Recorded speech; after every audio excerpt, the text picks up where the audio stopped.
Class 10th का ये जो है 7.2 का 10वां नंबर सवाल क्या कहता है, देखिए पढ़ते हैं सवाल को। एक समचतुर्भुज का क्षेत्रफल ज्ञात कीजिए जिसके शीर्ष उसी क्रम में 3 0 4 5 -1 4 और -2 -1 कहता है। ये 4 बिंदु का निर्देशांक दिया हुआ है, चारों शीर्ष का कहता है उसका क्षेत्रफल ज्ञात कीजिए समचतुर्भुज का। तो समचतुर्भुज पहले हम लोग बना लेते हैं। समचतुर्भुज क्या होता है, तो समचतुर्भुज देखिए, सम मना होता है बराबर, बाहु मना समबाहु है, समचतुर्भुज। समचतुर्भुज ये हो गया, ठीक है ना, जिस चतुर्भुज का सभी भुजा आपस में बराबर हो, ठीक है ना। तो ये हो गया ए, ये हो गया बी, ये हो गया सी और ये हो गया डी। इसका विकर्ण जब मिलाएंगे एक दूसरे को तो यहाँ पे मिलेगा ए सी और बी डी, ए सी और बी डी। तो यहाँ पर AC मिल जाएगा इससे और BD हो जाएगा इससे मिल जाएगा, ठीक है ना। AC और क्या होगा, BD विकर्ण है, एक दूसरे को क्या करता है 90 डिग्री पर वैसे काटता है समचतुर्भुज का विकर्ण। तो हम लोग का इसका निर्देशांक दिया हुआ है, क्या दिया है बताइए थोड़ा। तो दिया हुआ है, देखिए क्या है 3 0 4 5, 3 0 यहाँ दिया है 3 0, ये दिया है 4 5 और C कितना दिया हुआ है, देखिए C दिया हुआ है -1 और 4, -1 और 4 दिया हुआ है। और D बिंदु क्या दिया हुआ है, देखिए D बिंदु दिया -2 -1 और -1 दिया हुआ है।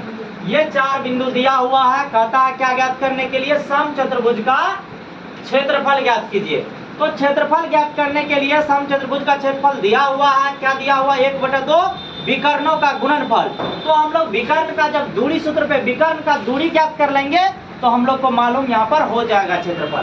तो हम लोग को यहाँ पर देखिए क्या दिया है, यहाँ पर समचतुर्भुज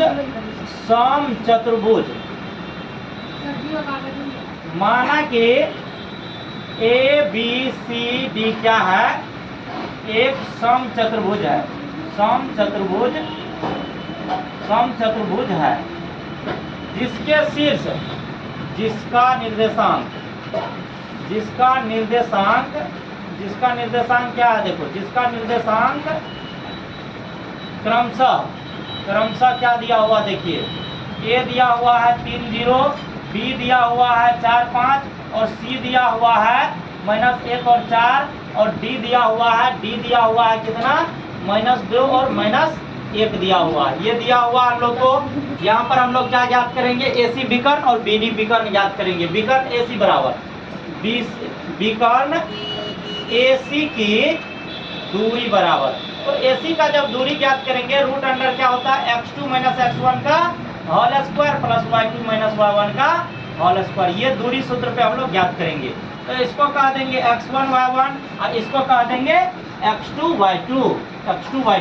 तो यहाँ से हम लोग को क्या हो जाएगा, x2 देखिए क्या है, x2 है -1, तो यहाँ से क्या हो जाएगा -1 और माइनस का माइनस, और यहाँ पर क्या हो जाएगा x1, ये हो जाएगा 3, इसका क्या हो जाएगा होल स्क्वायर प्लस y2 देखिए क्या है y2 वहाँ कितना है 4 -0 का क्या हो जाएगा होल स्क्वायर हो जाएगा। यहाँ पर क्या करेंगे, ये हो जाएगा 3 और 1 4, तो -4 का होल स्क्वायर हो जाएगा प्लस हो गया 4 का होल स्क्वायर। 4 में से 0 घटाएंगे तो 4 होगा। तो यहाँ पर हम लोग को क्या हो जाएगा, ये हो जाएगा 4 चौका 16, ये भी हो गया 16, तो 16 कितना हो गया 32। तो 32 को जब तोड़ेंगे तो यहाँ पर क्या निकल जाएगा 4 चौके 16 गुना 32, तो 4√2 निकल जाएगा। ये निकल गया AC विकर्ण की दूरी। अब हम लोग को क्या निकालना है, BD विकर्ण की दूरी निकालना है। BD विकर्ण की क्या निकालना है, दूरी। तो BD विकर्ण का दूरी बराबर वही सूत्र होता है, सेम x2 - x1 का whole square plus y2 - y1 का होल स्क्वायर। तो इसको मान लीजिए x1 y1 और इसको मान लीजिए x2 y2। तो यहाँ से क्या हो जाएगा, देखिए सूत्र होता है x2 - x1 का होल स्क्वायर। तो कितना है x2 -2 और -4 का होल स्क्वायर प्लस क्या हो जाएगा -1 और -5 का होल स्क्वायर हो जाएगा। यहाँ पर क्या हो जाएगा, अब यहाँ पर देखिए क्या हो जाएगा, यह हो गया 4 2 6, तो 6 का क्या हो जाएगा होल स्क्वायर प्लस 5 क्या हो जाएगा 6 -6 का होल स्क्वायर। तो यहाँ से हम लोगों को क्या हो जाएगा 6 का स्क्वायर हो जाएगा 36 प्लस 6 का स्क्वायर हो जाएगा 36। तो 36 36 कितना हो गया 72। तो इसको जब निकालेंगे रूट से तो 6 गुना 6 36 होता है, गुना 72 होता है, 6√2 हो जाएगा। अब देखिए हम लोग को ये निकल गया, दोनों विकर्ण की दूरी निकल गया। दोनों विकर्ण का जब दूरी निकल गया तो हम लोग क्या ज्ञात करेंगे, क्षेत्रफल ज्ञात करेंगे। किसका क्षेत्रफल ज्ञात करेंगे, तो सम चतुर्भुज का क्षेत्रफल। अब देखिए सम चतुर्भुज भुज का क्षेत्रफल बराबर सूत्र क्या होता है, क्षेत्रफल बराबर सम चतुर्भुज का क्षेत्रफल बराबर होता है 1/2। अब पहला विकर्ण गुना दूसरा विकर्ण, पहला विकर्ण विकर्णों का गुणनफल, विकर्णों का गुणनफल तो ये गुणनफल होता है, तो बराबर 1/2। पहला विकर्ण देखिए क्या है, पहला विकर्ण है 4√2, तो यहाँ बैठा देंगे 4√2। और दूसरा विकर्ण देखिए क्या है 6√2, तो यहाँ बैठा देंगे 6√2।